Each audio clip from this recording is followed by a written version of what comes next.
பெற்ற மகளை பறிகொடுத்த ஒரு தாயின் கதறலும், அந்த தாயையே இழந்து தவிக்கும் ஒரு கிராமத்தின் கண்ணீரும் நாகை மாவட்டத்தையே உறைந்து போக செய்திருக்கிறது. ஒரு பள்ளி ஆசிரியைக்காக ஒட்டுமொத்த ஊரே இப்படி கதறி அழுமா என்ற கேள்விக்கு விடையாக நின்றிருக்கிறார் வசந்தி டீச்சர்.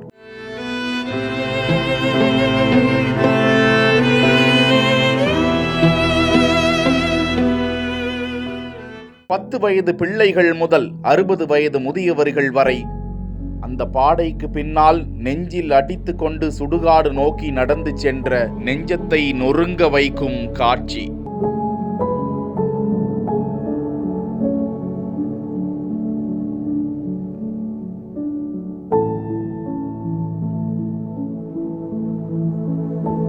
திருத்துறைப்பூண்டி மணலி கிராமத்தை சேர்ந்த வசந்தி டீச்சர் தெத்தி ஊராட்சி தொடக்கப்பள்ளியில் கடந்த 30 ஆண்டுகளாய் வெறும் பாடம் மட்டும் நடத்தவில்லை, அன்பையும் சேர்த்துதான் ஊட்டியிருக்கிறார். அந்த ஊர் மக்களுக்கு அவர் வெறும் ஆசிரியை அல்ல, ஒவ்வொரு வீட்டு வரவேற்பறையிலும் நிறைந்திருந்த ஒரு குடும்ப உறுப்பினர். ஆனால் விதி அவரோடு மிக கொடூரமான ஒரு விளையாட்டை விளையாடியது. 31 வயதாகியும் வேலை கிடைக்கவில்லையே என்ற விரக்தியில் இவருடைய ஒரே மகள் தூக்கிட்டு தற்கொலை செய்து கொண்டார். பெற்ற வயிறு துடித்தது.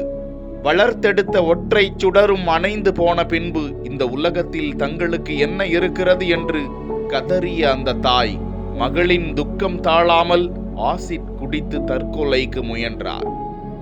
மருத்துவமனையின் தீவிர சிகிச்சையும் பலன் அளிக்காமல் அந்த அன்பு தெய்வத்தின் மூச்சு காற்றும் நின்று போனது. இரத்த சொந்தங்கள் என்று சொல்லிக்கொள்ள வசந்தி டீச்சருக்கு யாரும் இல்லை.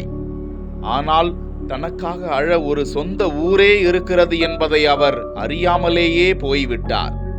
வசந்தி டீச்சரின் மரண செய்தி கேட்டு தெத்தி கிராமமே நிலை குலைந்து போனது.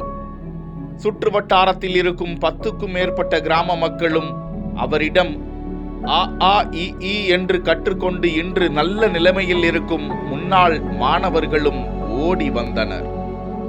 ஒரு தாய்க்கு செய்ய வேண்டிய அத்தனை இறுதிச் சடங்குகளையும் அந்த ஊர் மக்களே முன்னின்று கண்ணீரால் செய்து முடித்தார்கள்.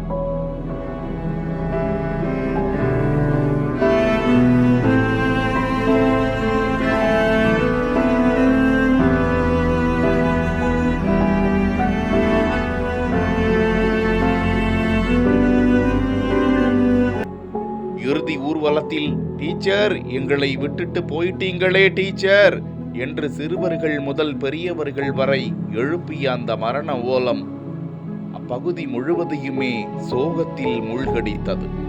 நாம் பிறக்கும் போது இந்த உலகம் மகிழ்ந்தது, நாம் இறக்கும் போது அந்த உலகமே அழ வேண்டும் என்பார்கள். பெற்ற மகளை பிரிந்த சோகத்தில் தன்னை நம்பியிருந்த நூற்றுக்கணக்கான பிள்ளைகளையும் ஊர் மக்களையும் தவிக்க விட்டு சென்று விட்டார் வசந்தி டீச்சர். பாடம் சொல்லி தந்த அந்த ஆசிரியை இன்று ஒட்டுமொத்த நாகை மாவட்டத்தின் கண்களிலும் கண்ணீரை வரவழைத்து மீளா துயரத்தில் ஆழ்த்தி விட்டார்.